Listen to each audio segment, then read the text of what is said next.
χρόνια κουβαλάω.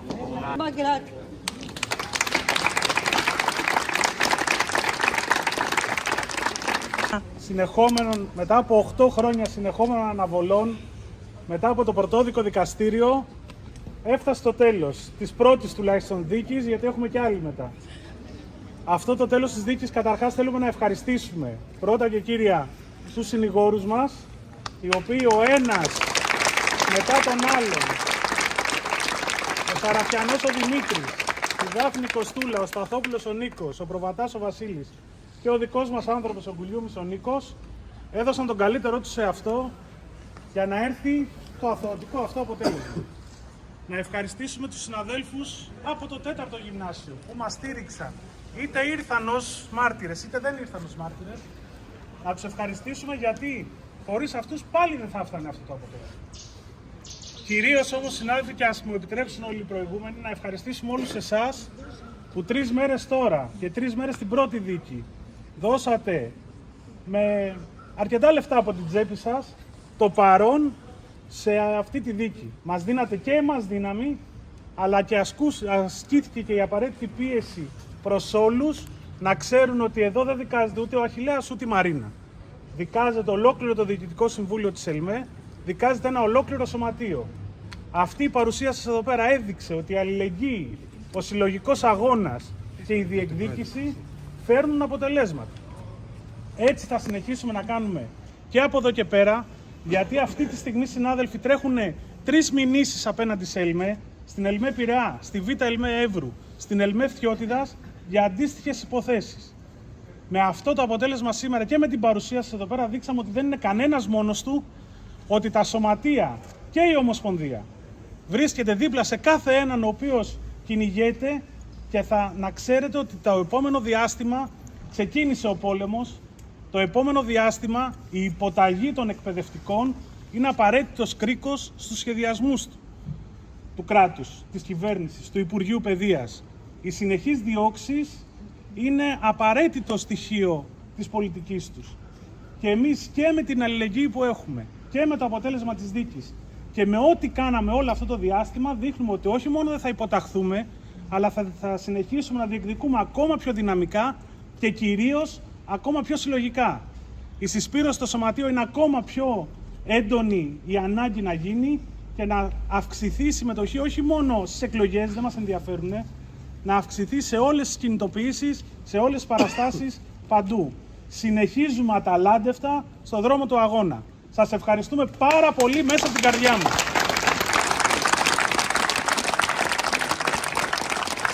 Παίρνοντας λίγο το νήμα από τον Αχιλλέα, και εγώ θέλω νομίζω να ευχαριστήσω όλο τον εκπαιδευτικό κόσμο που είτε σήμερα είναι εδώ, είτε κάποιοι δεν μπόρεσαν να έρθουν, τους συναδέλφους από το 4ο, τους συναδέλφους που μας στήριξαν, τους ανθρώπους που κάθε φορά υπήρχε και η δική τους αγωνία, γιατί νομίζω ότι αυτό που όλοι αντιλαμβανόμαστε και πιο πολύ εσείς, είναι ότι στα πρόσωπα του Διοικητικού Συμβουλίου της ΕΛΜΕ στην ουσία κυνηγιόταν το δικαίωμα της έκφρασης, της διεκδίκησης, της συλλογικής διεκδίκησης μέσα από το σωματείο, της προσπάθειας να στραφείς ή να δηλώσεις τη διάθεσή σου να υπερασπιστείς πρώτον αυτό που είναι το δημόσιο σχολείο και δεύτερον εσάς, δηλαδή τους εκπαιδευτικούς και συναδέλφους μας. Ευχαριστούμε πολύ.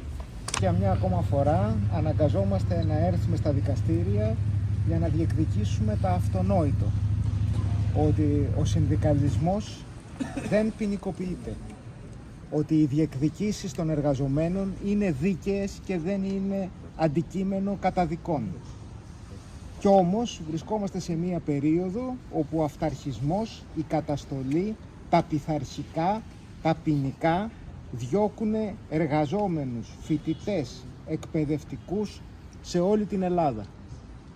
όσο είσαστε ενωμένοι, όσο είμαστε ενωμένοι, δεν θα τους περάσει και θα έρχεται η δικαιοσύνη. Θέλω να πω ότι είμαι πολύ χαρούμενη αν καταφέραμε να βάλουμε το λιθαράκι μας ώστε να φανεί ότι η ΕΛΜΕ κατήγγειλε αληθή γεγονότα, γιατί αυτό συζητούσαμε σήμερα.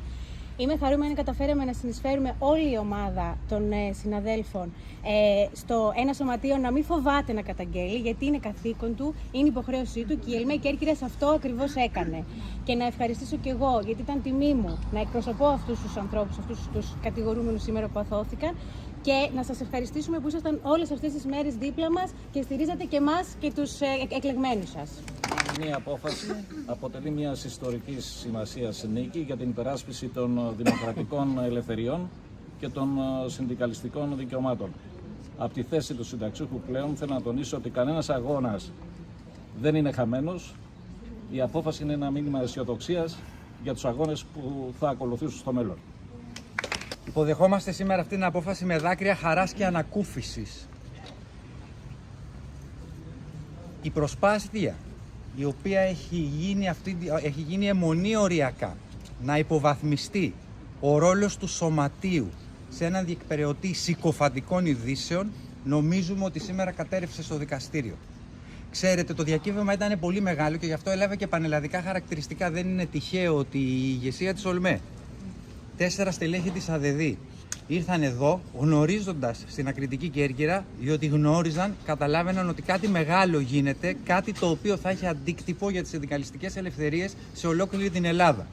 Αν σήμερα το δικαστήριο έκρινε ότι αυτοί οι άνθρωποι υπερασπιζόμενοι τα δικαιώματα των εργαζομένων μέσα σε μια σχολική μονάδα ήταν κάποιοι κοινοί συκοφάντες, ένα ιδιαίτερα απαξιωτικό αδίκημα για την ιδιότητα και μόνο του εκπαιδευτικού, ότι γνωρίζαν δηλαδή ότι υπήρχαν ψευδή γεγονότα τα οποία τα ανακοίνωναν, τα δημοσιεύανε και είχαν μάλιστα και γνώση αυτού του ψεύδους, διότι αυτή ήταν η κατηγορία με σκοπό να διαβάλουν μια προσωπικότητα, τότε θα υποβαθμιζόταν ο ρόλος των συνδικάτων αλλά και των ίδιων των εργαζομένων που καλούσαν σε βοήθεια, σε αυτούς οι οποίοι είναι κάποιοι οι οποίοι σκέφτονται κάτι κακό για κάποιους σκοπούς οι οποίοι δεν είναι σωστοί.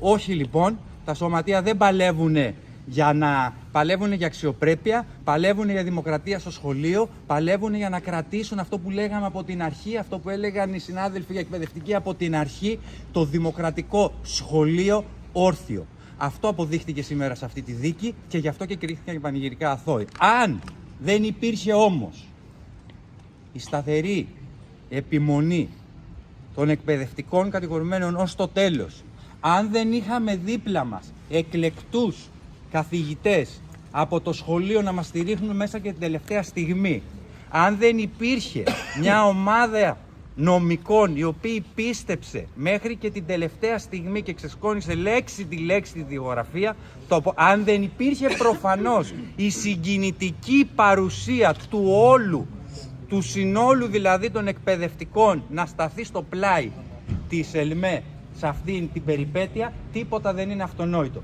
Τίποτα δεν μας δίνεται, τίποτα δεν μας χαρίζεται, όλα τα κερδίζουμε και αυτή τη φορά το κερδίσαμε με το σπαθί μας. Κουβέντα. Και η σημερινή νίκη αποτελεί ένα ακόμη παράδειγμα του πώς το σωματείο μας ξέρει να κερδίζει και ξέρει να στέκεται. Και είναι πολύ σημαντικό γιατί σήμερα και όλες αυτές τις μέρες κάποιοι θέλουν να ζητήσουμε συγγνώμη, κάποιοι θέλανε να έρθουμε φοβισμένοι και τρομαγμένοι, κάποιοι θέλανε να έρθουμε αγχωμένοι. Όμως, κατηγορούμενοι, σωματείο, δικηγόροι, συνάδελφοι, άλλα σωματεία, γονείς που ήρθανε και μας στηρίξανε, δείχνουν ότι όπως και σε άλλες εποχές κάποιοι πηγαίνουν ατρόμητοι σε πιο δύσκολες καταστάσεις, έτσι και το σωματείο μας δεν φοβήθηκε. Και έχει σπάσει αυτό το κλίμα του φόβου και της υποταγής που προσπαθούν σε όλη αυτή τη διάρκεια να μεθοδεύσουν, και νομίζω ότι δείχνουμε με αυτόν τον τρόπο όλοι μαζί ότι συνεχίζουμε, γιατί και άλλα δύσκολα είναι μπροστά, και με αυτόν τον τρόπο και με αυτό το πνεύμα μπορούμε να τα καταφέρουμε. Ευχαριστούμε πολύ όλους. Καλή μας συνέχεια.